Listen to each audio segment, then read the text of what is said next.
Assalamualaikum warahmatullahi wabarakatuh.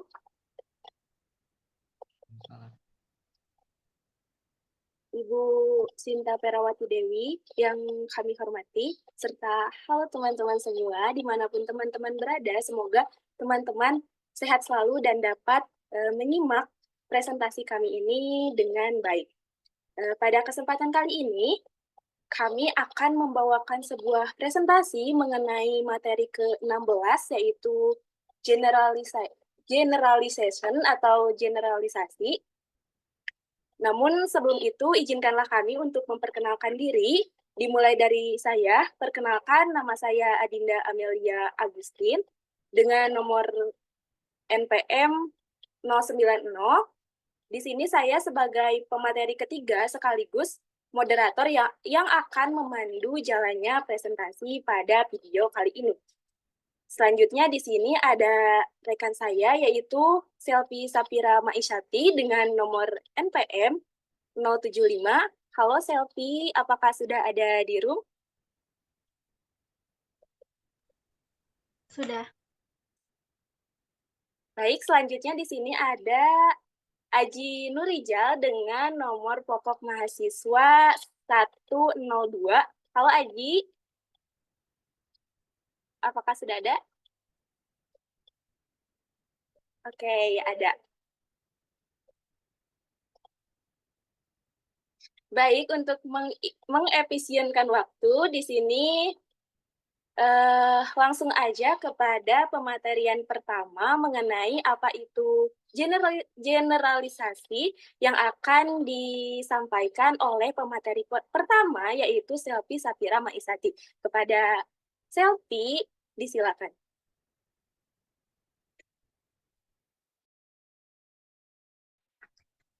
Oke, terima kasih kepada moderator yang telah mempersilahkan saya untuk membacakan materi pertama.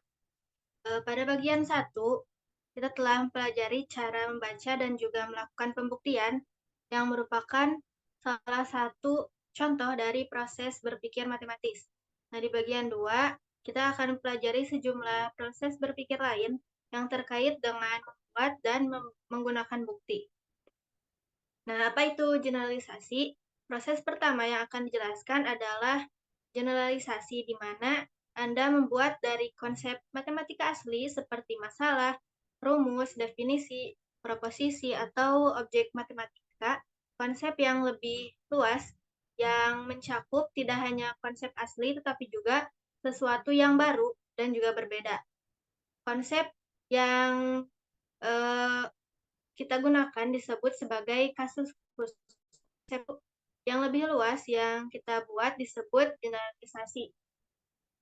Untuk menggambarkan sebuah analoginya, pikirkan kasus khusus sebagai himpunan S dan generalisasi sebagai himpunan T yang berisi semua S dan sesuatu yang lain. Keuntungan dari generalisasi adalah bahwa setiap hasil dan wawasan yang Anda peroleh untuk generalisasi tidak hanya berlaku untuk kasus khusus yang memunculkan generalisasi, tetapi juga untuk kasus-kasus lain yang mungkin Anda temui di masa depan sehingga dapat menghemat waktu dan usaha untuk mendapatkan hasil tersebut lagi.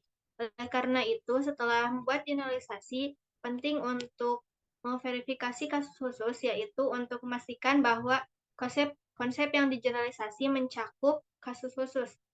Bagaimana kita melakukannya tergantung pada jenis konsep matematika. Proses ini sekarang diilustrasikan sebagai konsep matematika yang berbeda, dimulai dengan masalah menyelesaikan satu persamaan linear dan dalam satu hal yang tidak diketahui.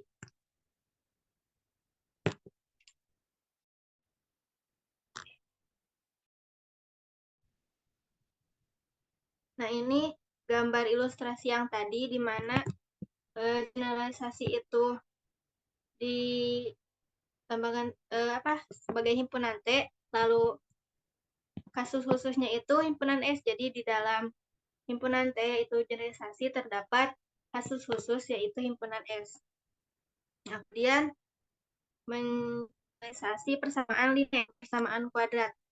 Kalian telah mengetahui bahwa masalah matematika melibatkan penggunaan data yang diberikan untuk mendapatkan yang diinginkan seperti yang diilustrasikan dalam masalah berikut. Diberikan bilangan real A dan B, kemudian temukan nilai untuk bilangan real X, sehingga X kurangi B sama dengan 0. Pada soal di atas, A dan B adalah data, dan solusinya adalah X sama dengan P, PB, dengan syarat A-nya tidak boleh sama dengan 0. Salah satu generalisasi dari masalah penyelesaian persamaan linear adalah sebagai berikut.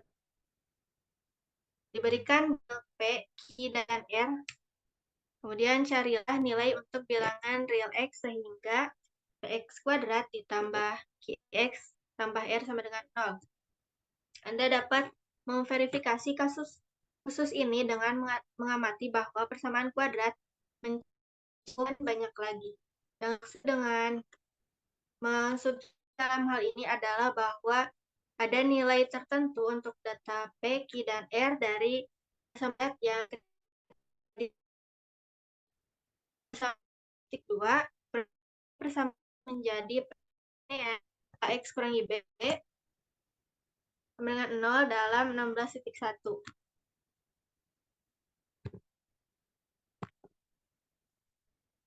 Secara khusus pada pengaturan P sama dengan 0, Q sama dengan A, dan X sama dengan negatif B.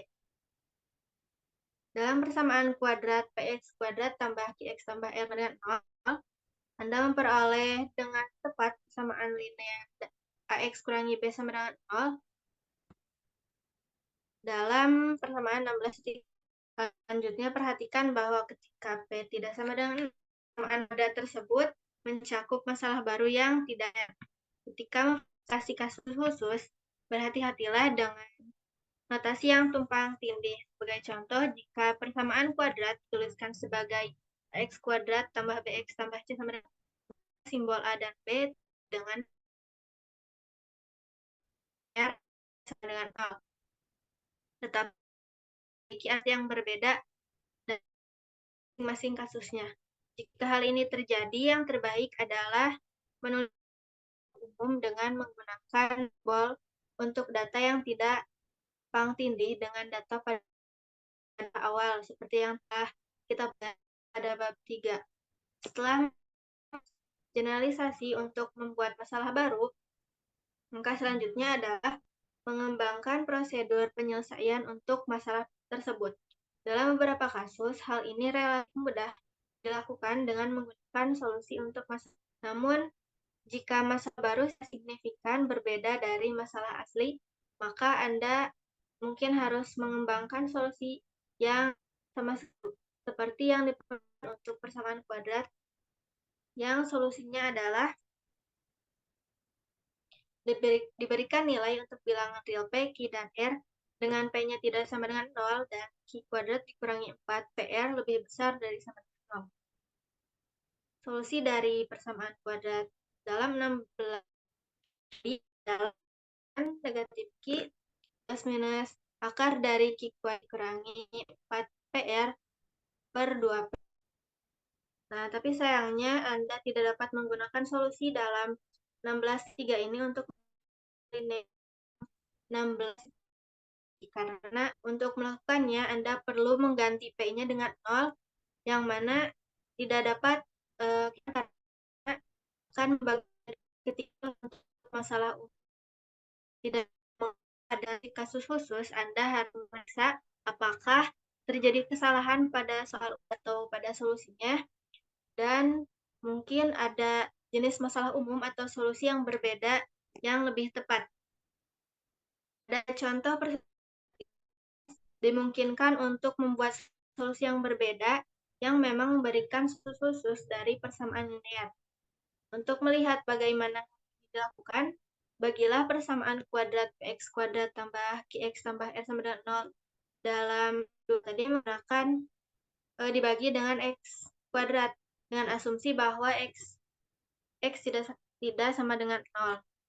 Maka didapat P tambah X kali 1 per X ditambah R dikali 1 per X kuadrat sama dengan 0. Dengan Dengan membiarkan Y sama dengan 1 per X, persamaan di atas akan menjadi P tambah Q tambah R kuadrat sama dengan 0.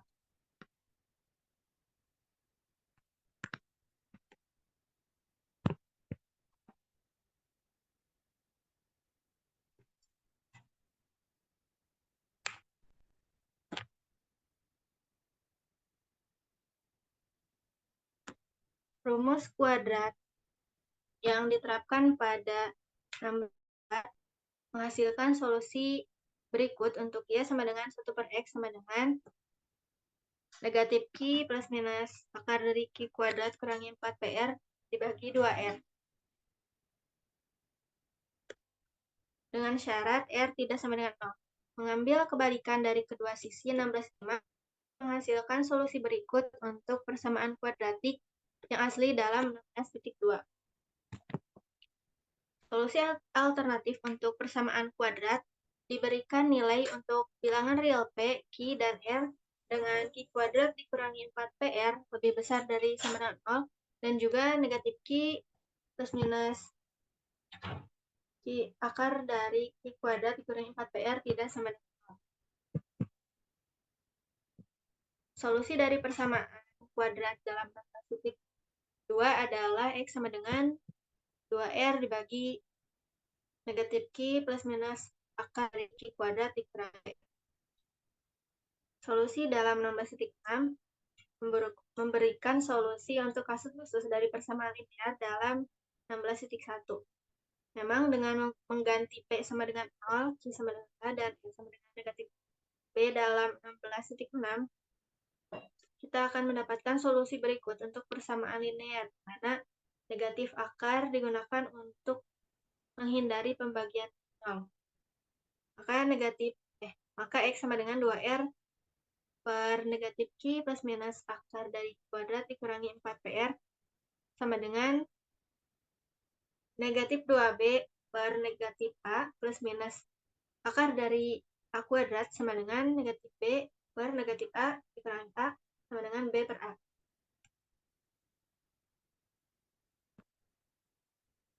Perhatikan bahwa menggunakan 16.6 untuk menyelesaikan persamaan linear membutuhkan lebih banyak upaya komputasi yang lebih besar daripada menyelesaikan persamaan linear secara langsung. Kerugian dari generalisasi ini disebabkan oleh fakta bahwa solusi untuk masalah yang digeneralisasi menggunakan lebih banyak data dibandingkan dengan solusi untuk kasus khusus. Kemudian sekarang menggeneralisasi persamaan linear menjadi dua persamaan dalam dua variabel yang tidak diketahui. Seringkali kita dapat menggeneralisasi suatu masalah dengan lebih dari satu cara. Sebagai contoh, Anda dapat menggeneralisasi masalah menyelesaikan satu persamaan linear dalam satu yang tidak diketahui ke masalah berikut. Diberikan bilangan P, Q, R, S, T, dan U, kemudian temukan nilai untuk bilangan real X dan Y sehingga Px tambah Qy sama dengan T dan Rx tambah Sy sama dengan. Maka selanjutnya adalah memverifikasi bahwa persamaan linear X kurangi B sama dengan 0 pada 16.1 adalah kasus khusus untuk menyelesaikan dua persamaan dalam dua hal yang tidak diketahui dengan substitusi nilai yang sesuai untuk data pada 16.7 dan 16.8. Adapun beberapa cara yang berbeda untuk melakukannya. Dalam kasus ini, sebagai contoh,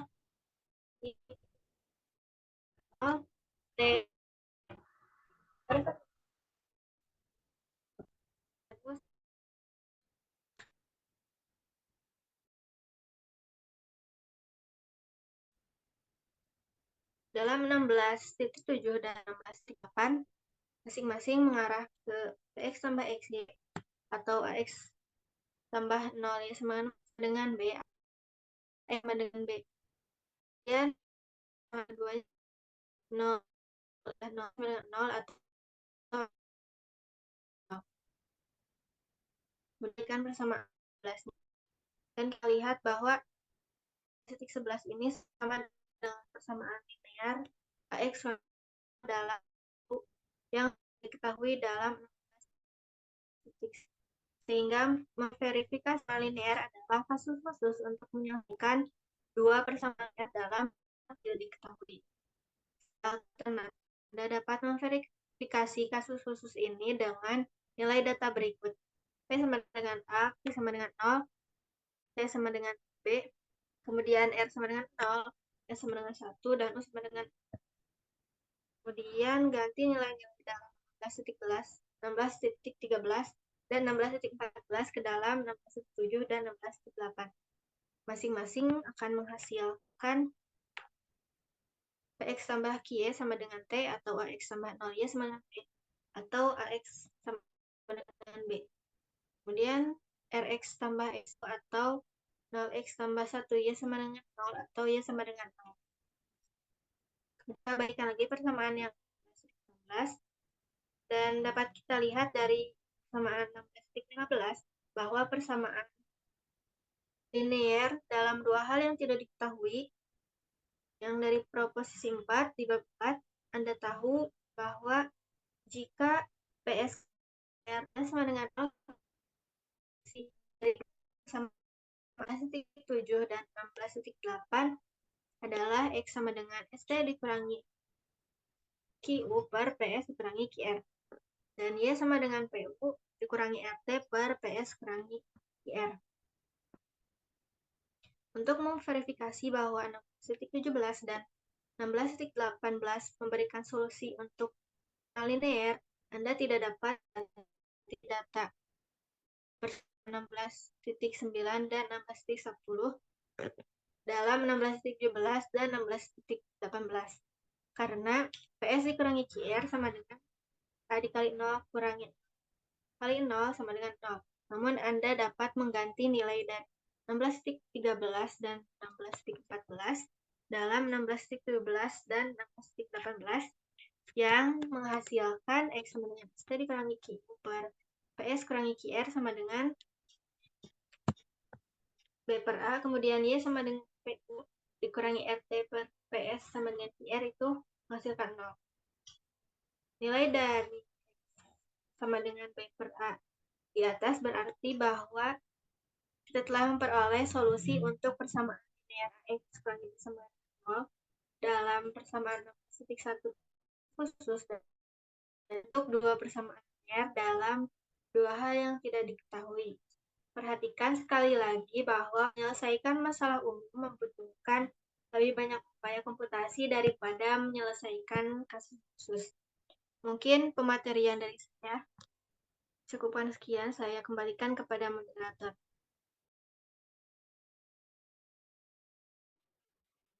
Baik, terima kasih kepada Selvi yang telah memaparkan materi pertama. Kemudian dilanjut di sini kepada materi kedua yang akan disampaikan oleh Aji Nurijal. Kepada Aji, disilakan. Baik, sebelumnya terima kasih kepada Adinda yang telah memberikan kesempatan kepada saya untuk materi yang yaitu contoh tambahan real dalam kasus satu generalisasi mengarah ke generalisasi yang semakin banyak dan dengan masing-masing generalisasi berturut-turut mengandung generalisasi sebelumnya sebagai kasus khusus. Proses ini selanjutnya disebut sebagai generalisasi berurutan.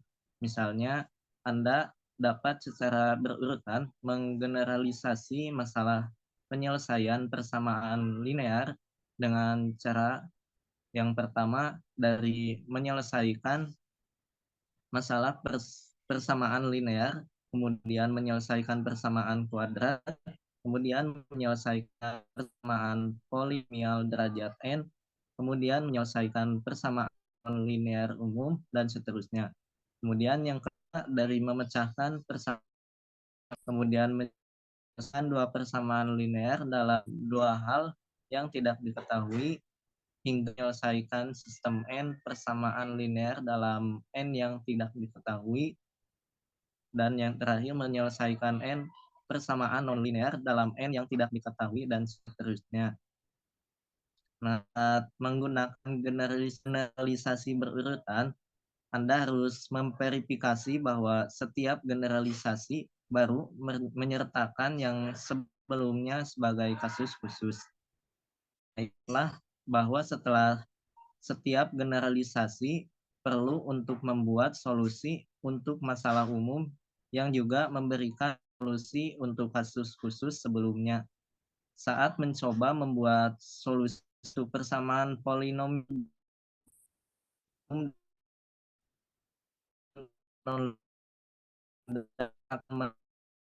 tidak untuk tertulis seperti rumus kuadrat untukannya, namun Anda dalam kasus ini dimungkinkan untuk mengembangkan algoritma yang secara teori dapat menemukan solusi untuk tingkat akurasi yang diinginkan. Nah, Anda sekarang akan melihat berbagai contoh generalisasi berurutan atau sebuah proses yang dapat Anda terapkan tidak hanya untuk isi proposisi lainnya. Nah, berikut ada beberapa generalisasi berurutan dari himpunan. Yang pertama dari himpunan bilangan asli N sama dengan 1, 2, 3, dan seterusnya. Kemudian yang kedua,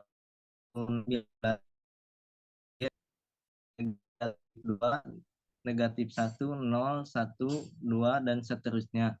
Kemudian yang ketiga, himpunan bilangan rasional Q sama dengan Q per P, di mana P dan Q adalah bilangan bulat dengan Q tidak sama dengan. Kemudian yang keempat, himpunan real R sama dengan R, di mana R adalah angka yang dapat dinyatakan dalam bentuk desimal. Kemudian yang kelima, bilangan kompleks C sama dengan A ditambah B, di mana A dan B adalah bilangan real dan dengan akar negatif 1. Nah, kemudian perhatikan bahwa setiap himpunan berturut-turut berisi semua angka yang di himpunan sebelumnya dan banyak lagi.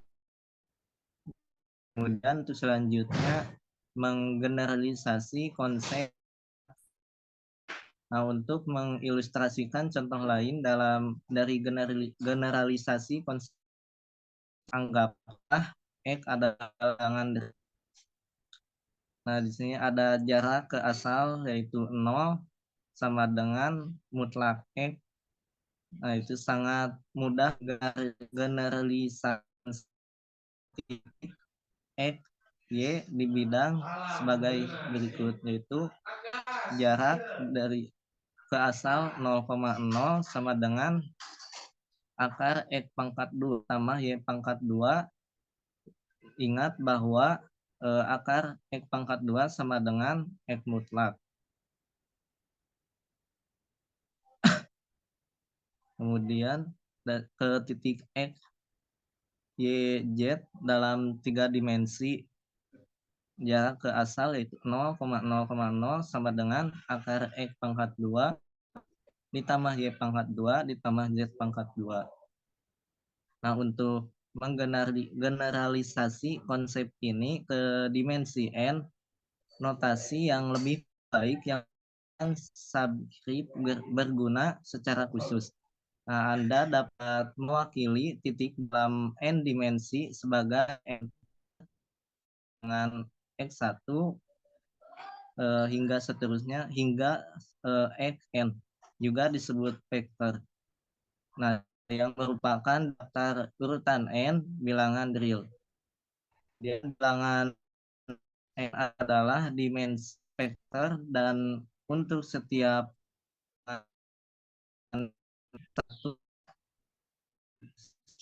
hingga seterusnya hingga ke angka X komponen.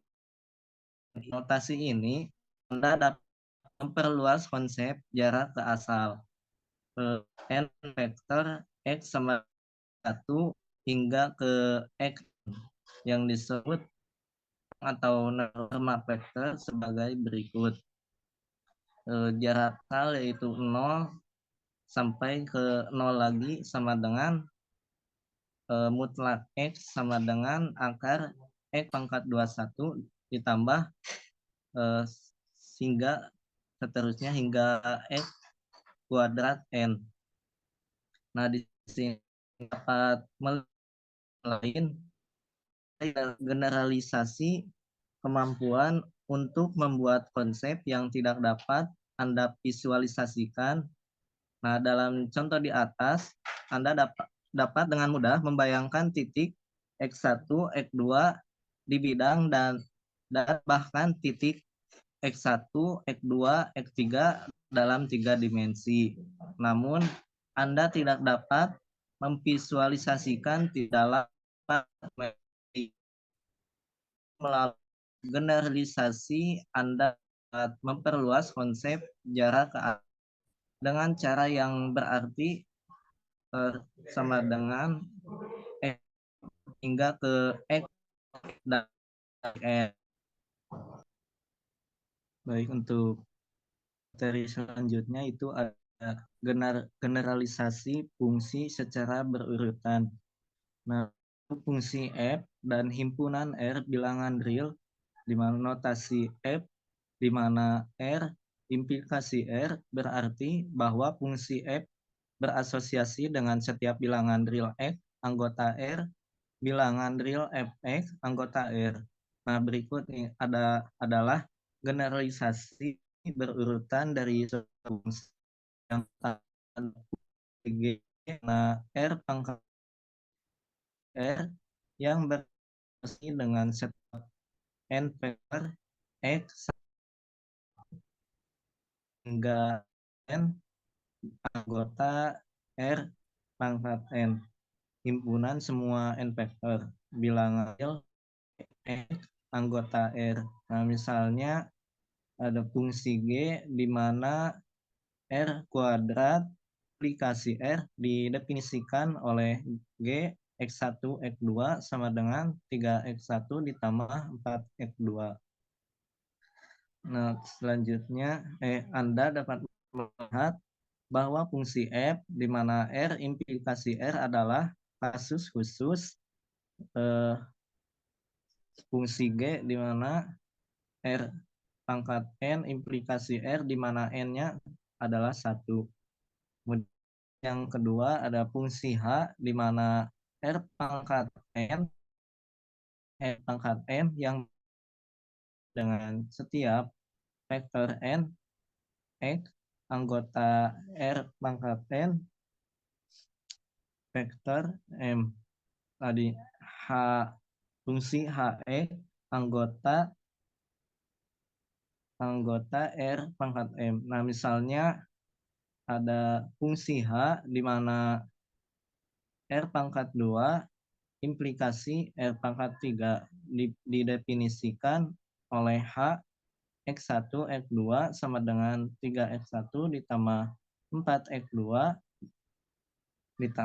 koma X kuadrat 1 ditambah X kuadrat 2 5X1 X2. Anda dapat lihat bahwa fungsi G di mana R pangkat N implikasi R adalah kasus khusus fungsi H di mana R pangkat N implikasi R pangkat M di mana N-nya sama dengan N dan M sama dengan 1.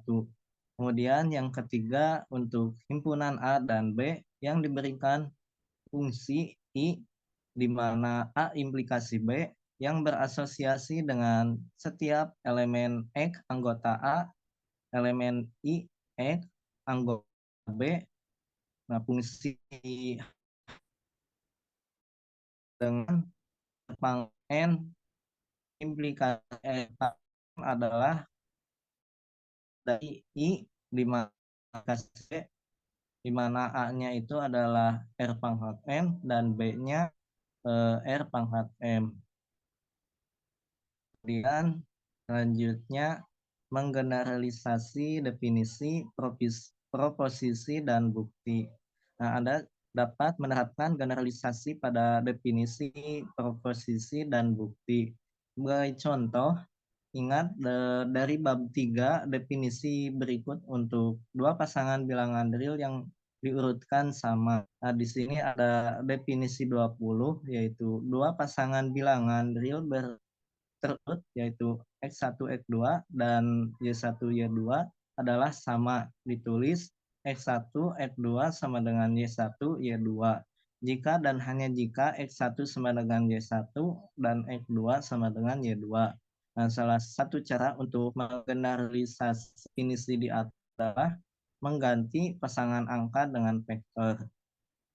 Nah, kemudian ada definisi 21, yaitu dua vektor X sama dengan X1 hingga ke Xn dan Y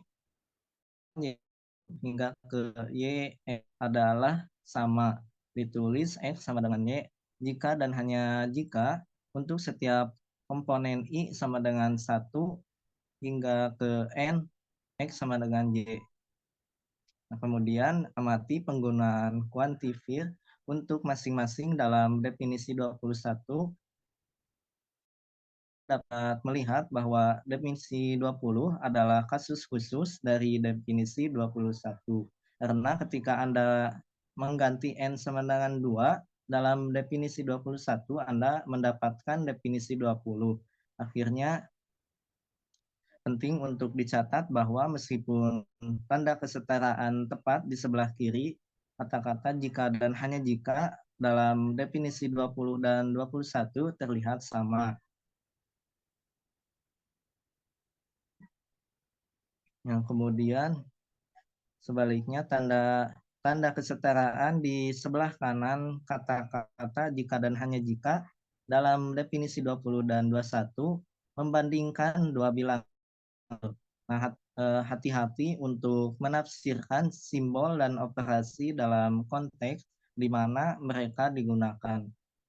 Untuk mengilustrasikan bagaimana generalisasi diterapkan pada proposisi dan bukti, ingat proposisi 13 dari bab 9 yang dinyatakan kembali di sini sebagai berikut.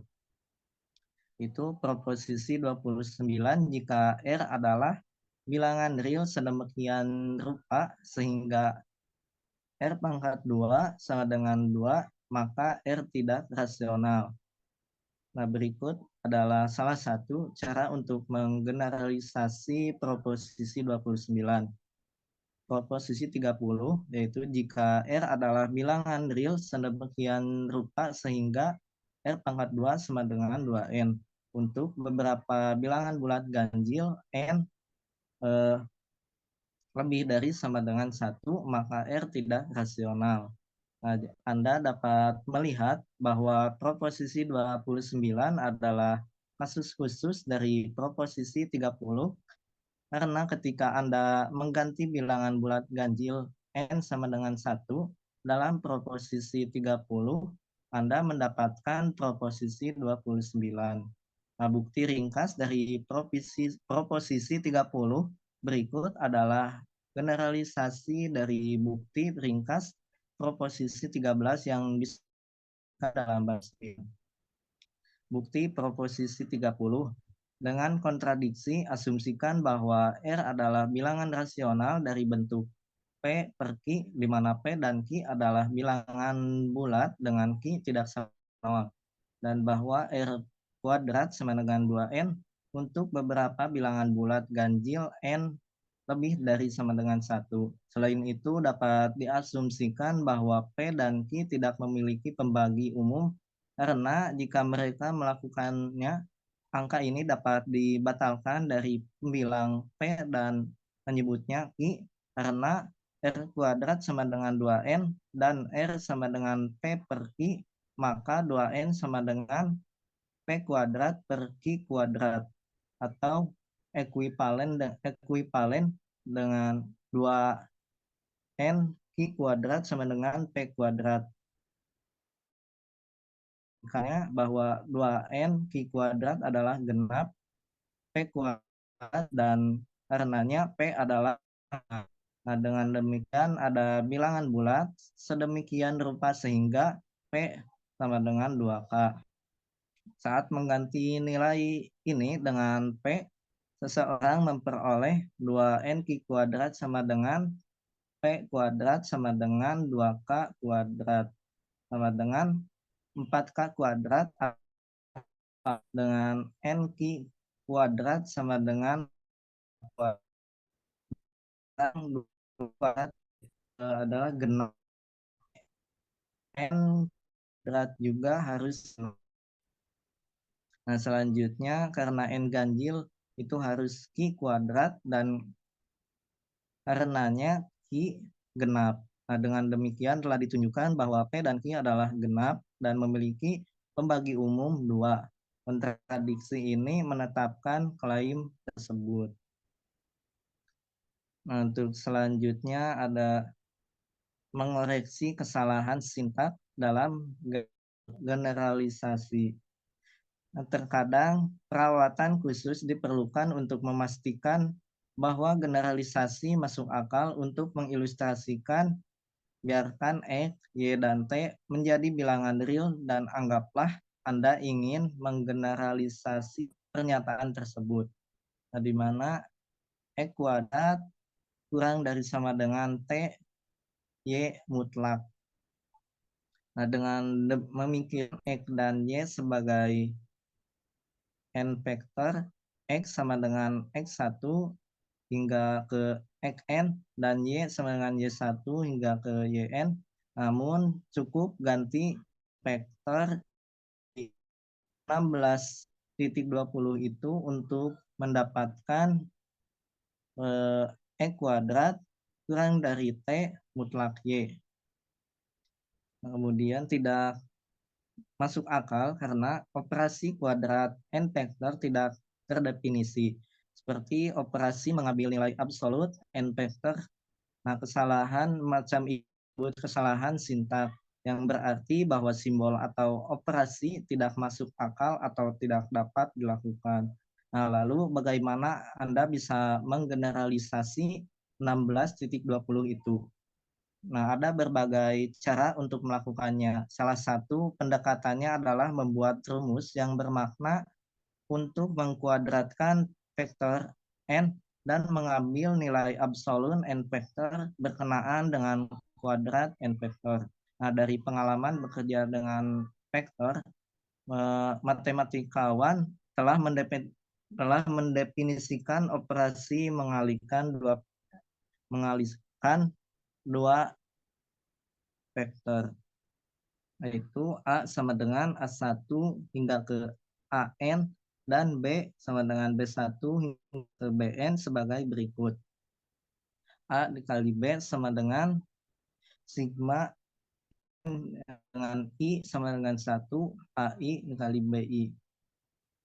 Akibatnya Anda dapat menulis ulang operasi X kuadrat di 16.21 sebagai X kali X yang sekarang masuk akal dengan definisi perkalian vektor di 16.22.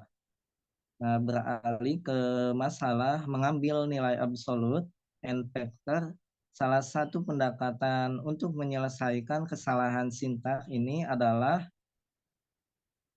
menyadari bahwa Y mutlak dalam 16.20 itu mewakili jarak dari bilangan real Y ke titik asal, seperti yang Anda pelajari di 16.19.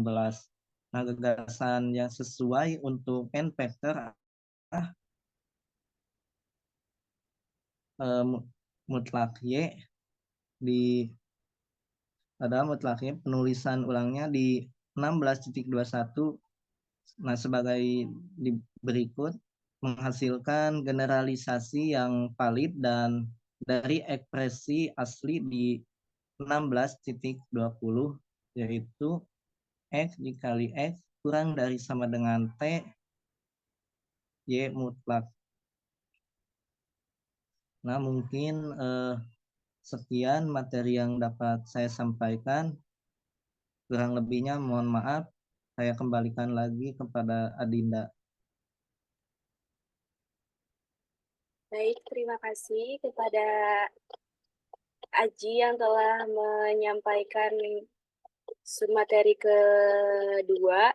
Selanjutnya, kita beralih pada submateri ketiga, yaitu unification atau penyatuan yang akan disampaikan oleh saya sendiri. Nah, baik. Dalam semua contoh yang disajikan sejauh ini, generalisasi diterapkan pada satu kasus khusus dengan penyatuan yang juga disebut penalaran induktif. Tujuannya adalah untuk menggabungkan dua atau lebih kasus khusus menjadi satu generalisasi, menjadi satu cakupan generalisasi. Sebagai contoh, pada chapter 12 atau bab 12, kita telah belajar menggunakan induksi matematika untuk membuktikan bahwa untuk setiap bilangan bulat n lebih besar dari sama dengan 1, pernyataan Pn yang diberikan adalah benar. Pernyataan Pn biasanya diperoleh dengan menyatukan sejumlah kasus khusus. Sebagai contoh, perhatikanlah 4 kasus khusus berikut ini. Nah, lihat pada 16.24, di sini ada 1 sama dengan 1, kemudian 1 ditambah 2 sama dengan 3, 1 ditambah 2 ditambah 3 itu sama dengan 6, 1 ditambah 2 ditambah 3 ditambah 4 sama dengan 10. Ini mungkin untuk menyatukan koleksi kasus-kasus khusus dalam 16.24 dengan generalisasi sebagai berikut. Pn, jumlah dari K, di mana K ini dari sama dengan 1 sampai dengan N sama dengan N dikali N ditambah 1 dibagi 2. Dengan mengganti N menjadi 1, 2, 3, dan 4 secara berurutan pada 16.25, Anda dapat memverifikasi bahwa rumus pada 1625 mencakup 4 kasus khusus dalam 16.24. Namun, perhatikan bahwa dibutuhkan kreativitas untuk mendapatkan rumus umum dalam 16.25 dan induksi matematika untuk membuktikan bahwa Pn benar untuk semua bilangan bulat n lebih besar dari sama dengan 1. Seni penyatuan adalah mengekstrak dari kasus-kasus khusus sebuah pola yang bisa Anda ungkapkan dalam bentuk atau formula atau rumus umum. Sebagai contoh, dapatkah Anda mengidentifikasi pola dalam urutan angka berikut ini dan kemudian membuat rumus umum yang mencakup setiap angka sebagai kasus khusus? Nah, perhatikan di sini pada 16.26, di sini ada negatif 1/1, kemudian 1/4, negatif 1/9, 1/16, dan negatif 1/25, dan seterusnya. Nah, salah satu pola dalam deret pada 16.26 adalah penyebutannya kuadrat dari sebuah bilangan bulat, yaitu negatif 1/1 sama dengan negatif 1/1 kuadrat. 1/4 itu sama dengan 1/2 kuadrat. Negatif 1/9 sama dengan 1/3 kuadrat, dan seterusnya. Pola kedua, tanda-tanda angka bergantian antara positif dan negatif. Dengan menggabungkan kedua pola ini, Anda dapat menyatukan deret pada 16.26 dengan rumus umum sebagai berikut. Negatif 1 dipangkatkan N dibagi N kuadrat untuk N sama dengan 1, 2, dan seterusnya.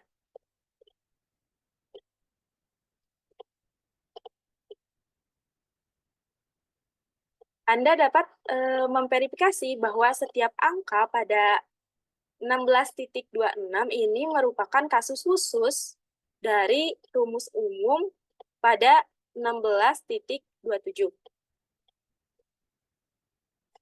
Pada contoh di atas, mungkin untuk menulis sebuah rumus tunggal yang mencakup semua kasus khusus, melakukan hal tersebut untuk deret bilangan berikut ini lebih menantang.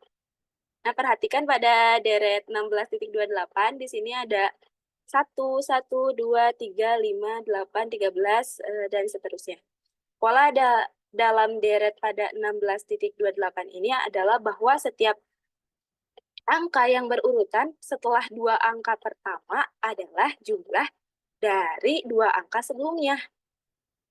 Daripada mencoba menyatukan deret ini dengan satu rumus umum, Anda dapat menggunakan rumus rekursif berikut.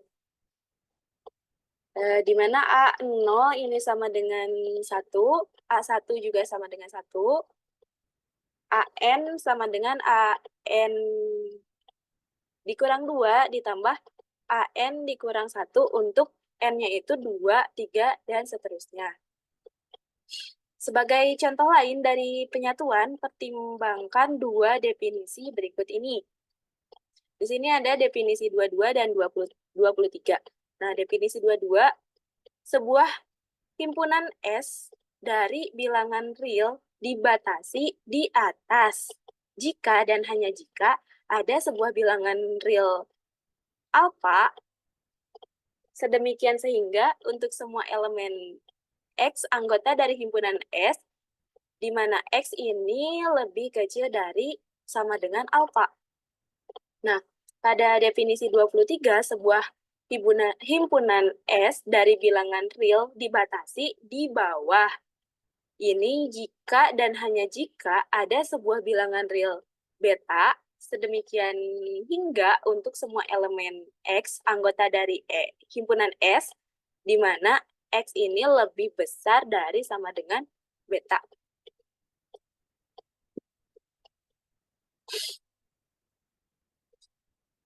Anda dapat menyatukan kedua definisi di atas dengan generalisasi berikut.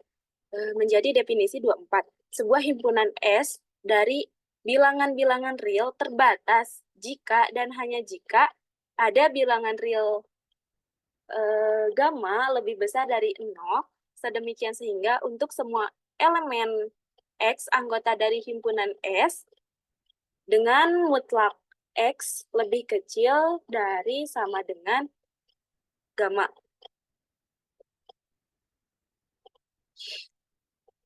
Anda dapat melihat bahwa definisi 22 dan 23 adalah kasus khusus dari definisi 24 dengan membuktikan proposisi berikut. Proposisi 31.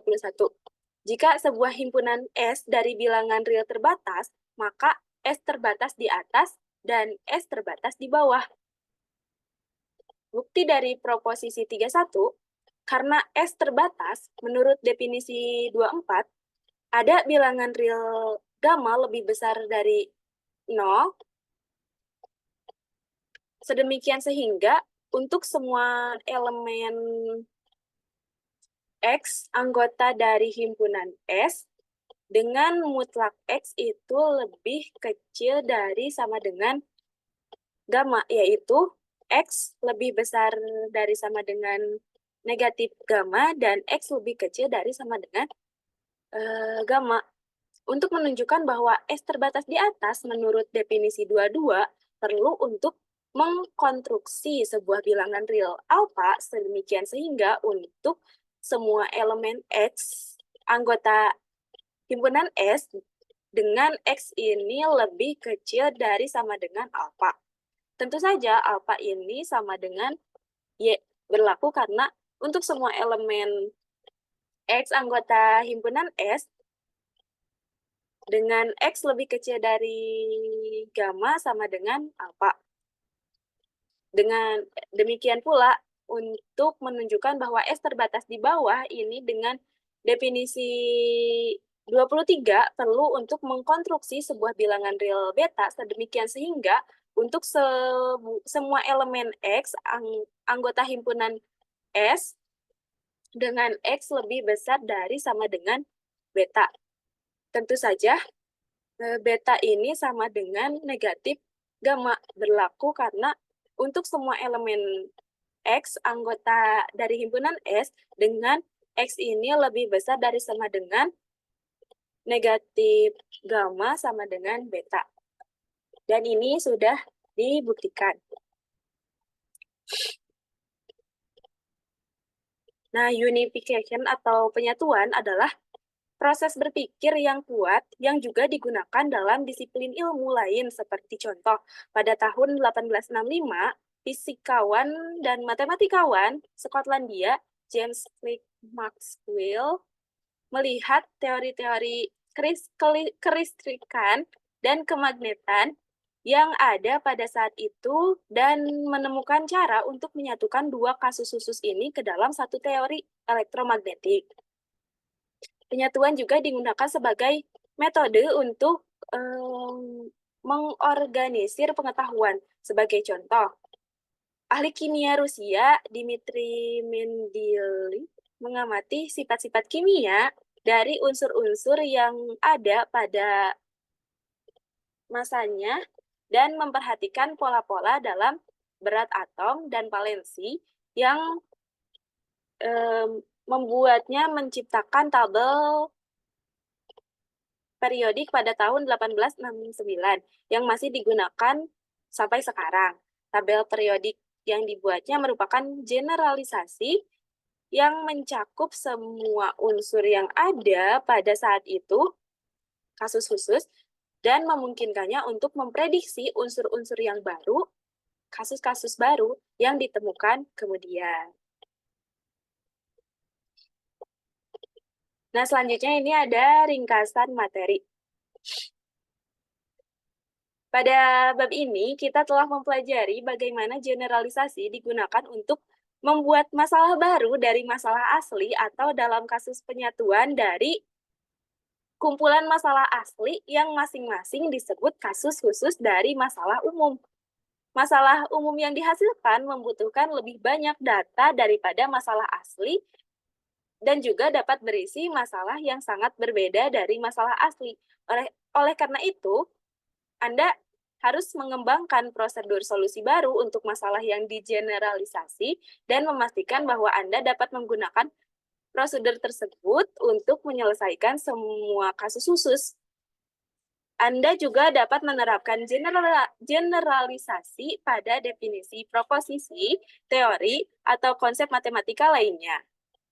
Berikut ini adalah ringkasan tentang bagaimana melakukan hal tersebut untuk masalah-masalah beserta keuntungan dan kerugiannya.